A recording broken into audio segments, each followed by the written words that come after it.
All I remembered from the crash was the sound of screaming metal. It was a wet December Tuesday, and I was driving to do my weekly grocery shop. David had been begging me to get the bus since my glaucoma had gotten worse, but I refused to listen. I was a perfectly healthy woman at age 72, and I've been driving since my father taught me on the farm at 13. David is going to think this was all my fault, but I'll just make him read the police report. The other driver sped a red light and slammed into me side on. Died instantly, apparently.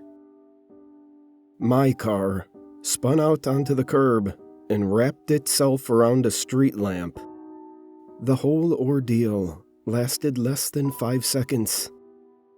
I woke up at St. Anne Hospital a day later, after what the doctor told me was a light coma. Cuts and bruises covered my body, especially around my eyes, where the airbags had deployed. 2 dark circles and a broken nose made me look like an old peach you'd find at the back of the fridge. Every bone in me felt out of place, and I could barely move. After a brisk chat with me, the doctor met a woman at the door. They shook hands before she hobbled over. She was tall and thin, with an air of faded glamour. Tightly wound hair, large gold rings, her crooked body wrapped in a woolen shawl. She had a stern but concerned smile. "How are you, Mary?" she asked, her voice sounding broken with a deep rasp. "Who are you?" I asked. "It's me," she said. It's... Each guttural word cut through me. "Your sister," she said. I had never met this woman in my life. "You must be confused," I said. She tilted her head to her shoulder and rubbed the back of her fingers through my hair. "Oh dear, I think you're the one who is a tad confused. You've been in a nasty accident," she said, the pleasantry of her words undercut by the chainsaw of her voice. It was then I noticed the cracks in her glamour. Her eyes were round and bulbous, in a state of constant alarm. Her jaw hung lax, revealing the bottom of yellowing teeth. The white powder she used on her face did little to smooth out the wrinkles on her skin. As she leant over to kiss my forehead, a dank, boggy stench seeped into my broken nose. "I'm so glad you're okay," she whispered. I raised my arm, sending shooting pains up to my shoulder, and pushed her away. It was an exhausting endeavor, and once the woman stepped back, my arm flopped down to the bed as I gasped for air. "I don't have a sister," I said, straining to get the words out. "The guy you hit died, you know," she said, lifting the shawl back over her shoulder, the beads around her wrist clacking together as she did so.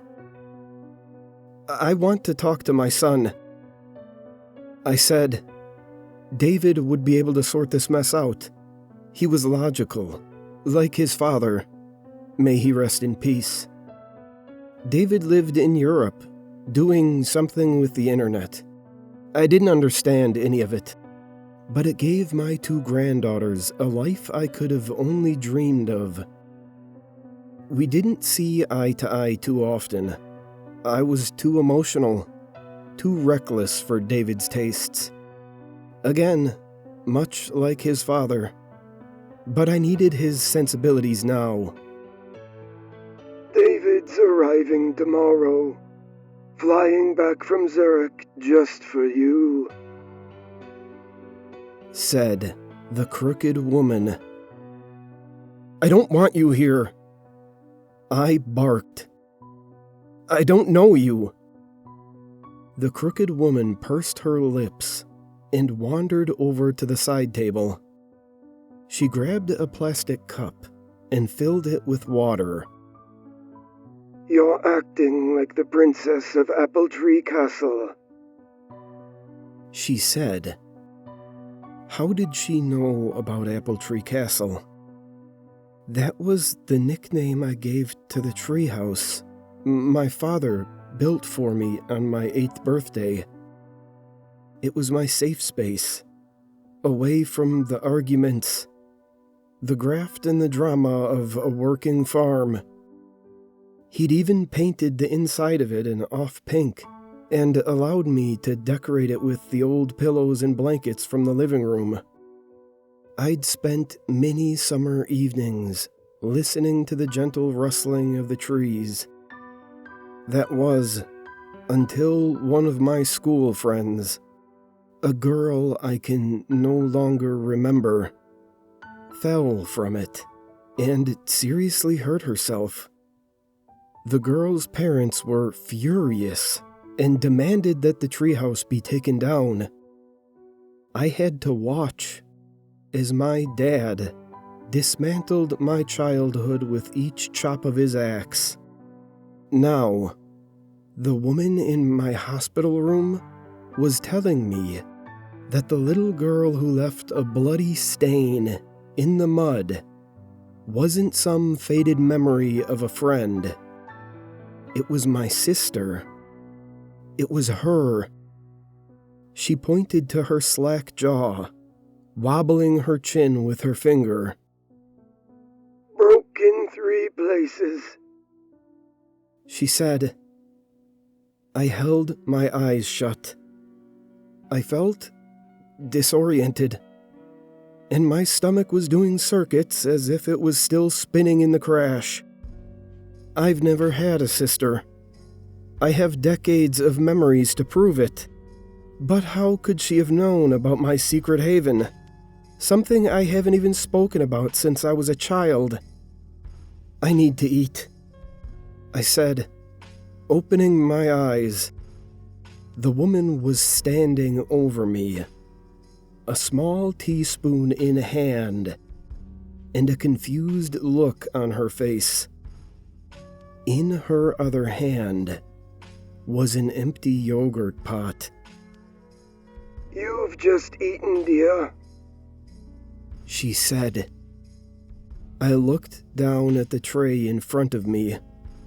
An empty crisp pack and a few crumbs of bread was all that was left. The sour taste of old yogurt stuck to my tongue. You're so forgetful, just like Mama, she said, carefully placing the spoon and yogurt on the tray. She picked it up and moved it to the table, where several other trays were scattered. How long have I been here for? I asked. She placed her hands on her hips. How many times do I have to tell you? A couple of days, she said. My head throbbed, and my jaw ached. And David will be here tomorrow. The crooked woman sat down on the sofa, just far away enough so my eyes couldn't focus on her. She faded in and out of the shadow. It'll be so lovely to see him again. Did the man in the other car? I said, trailing off. Yes, instantly apparently. No pain, just immediate nothingness. Must be nice, in a way. The throbbing in my head turned into a searing pain behind my eyes. Darkness crept across my vision, making it feel as if I was staring down an endless tunnel. Everything hurt. I wanted to be free of this pain, of this awful place. I yearned for nothingness, but I was trapped here with this woman, my sister. I thought I had been alone for so long, my entire life. But she had supposedly been with me every step of the way. She should understand me better than anyone else. What was Dad's nickname for me? I asked. Minnie, like the mouse, Said the darkness. Was that right? I didn't remember anymore. I'm so tired. I said. Then sleep. Tell me about Mom and Dad. I said, shutting my eyes. She began, but it was like she was describing my parents from an old photograph. Her words were blurry and unfocused, with small details that felt off. She said that our father had a crook in his nose, but I had never noticed it. And our mother's parting in her hair was on the left, not the right, as I remembered. Was that right? Had I just not paid them all that much attention? Too busy wrapped up in my own drama and emotions. She moved on to stories of our winter getaways, driving up to Scotland in the rundown VW camper van. Although it wasn't a VW, it was a Ford.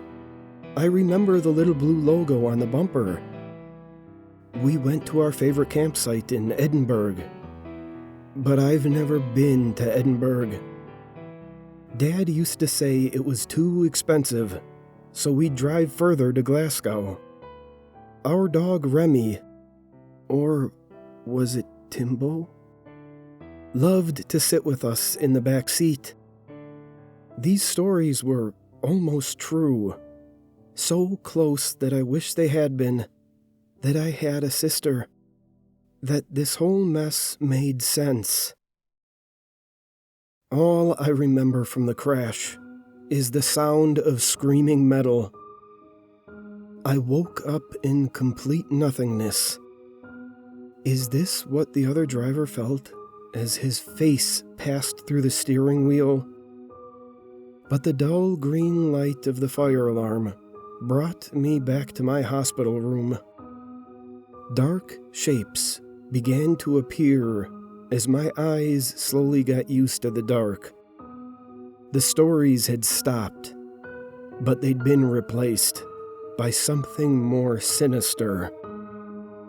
Slow, gurgling breaths came from the darkness, like the sputtering engine of an idle camper van. In the corner of the room, by the sofa, I could make out a blurry figure in the shadows. It stood motionless, head turned towards me. "You're not my sister, are you?" I murmured. The smell of sitting water and mud crept from the darkness, but the figure remained still. I am now. I kicked off my duvet, slapped my aching hand against the cables jammed in my arm, and yanked them out. I had to leave, escape the darkness, The machine let out a digital scream. Its screen lit up, casting stark shadows across the floor in front of me, and barely illuminating the door at the other end of the room. The shadows undulated around me. Was it from the screen, or the crooked woman creeping closer toward me? I dropped my naked feet down on the cold tiles, barely steadying myself. My vision blurred, and the stabbing pain behind my eyes returned. I thought I was about to throw up, but instead, I took my first step forward. Then a second. Slowly but surely, I headed towards the door. Each step felt heavier than the last. Don't! Came a gurgling whisper. A dark blur moved around the corner of my eyes. A hand outstretched. I felt a moist touch brush against my left shoulder. Pops and crackles erupted in my chest as my breaths became strained. They were turning thick and humid. My voice rasped as I struggled towards the door. It was like I was drowning in my own bile. I fell to my hands and knees. My body was failing me. I spat on the floor and tried to continue on, but I collapsed in a few seconds. I felt the wet moisture crawl across my body as something whispered in my ear. Shh. It's okay. You're here now. I jolted awake, back in my hospital bed. The light was blinding, and the shooting pains in my brain returned. My ears rang out with a high-pitched tone. I squeezed my eyes shut and focused on my gasping breaths. I touched my face and felt the warm plastic of an oxygen mask. I was safe. After a few seconds, my breathing slowed, but the pain and screams in my ears remained. I opened my eyes to see David sitting on a chair by the door, furiously talking on the phone. He hadn't noticed me waking up. I looked around the room. It was just him. I felt a warm glow rush over me, a sheer sense of joy that I hadn't felt in a long time. David glanced over at me and realized I was awake. He smiled. Then, the door opened. A crooked arm snuck in, and the rest of her body followed with it. The woman who thought she was my sister peered her head around with a warm smile. I held my mask as my lungs tightened. I pointed a finger at the woman, screaming for breath. My ears howled. David got up and stormed over to the woman. He shook his head. It looked like he was yelling. She was yelling back. Did he have no clue who she was, either? My sister was just an insane woman. She was disturbed, to be sure, but at least it made sense. But then, he crumpled into her embrace. His shoulders shuddered as he let out bellowing cries. She rubbed his back gently, eyes firmly fixed on me. A gentle smile on her face. I ripped off the oxygen mask, trying with all my might to scream, but only rasping gargles came out. David ran over, drying his face with his shirt. He looked at me with genuine concern, a deep pain, as he held onto my shoulders firmly. "Shh, it's okay. You're here now," he said. I looked up at his big brown eyes. It was then that I remembered. My son's eyes were green,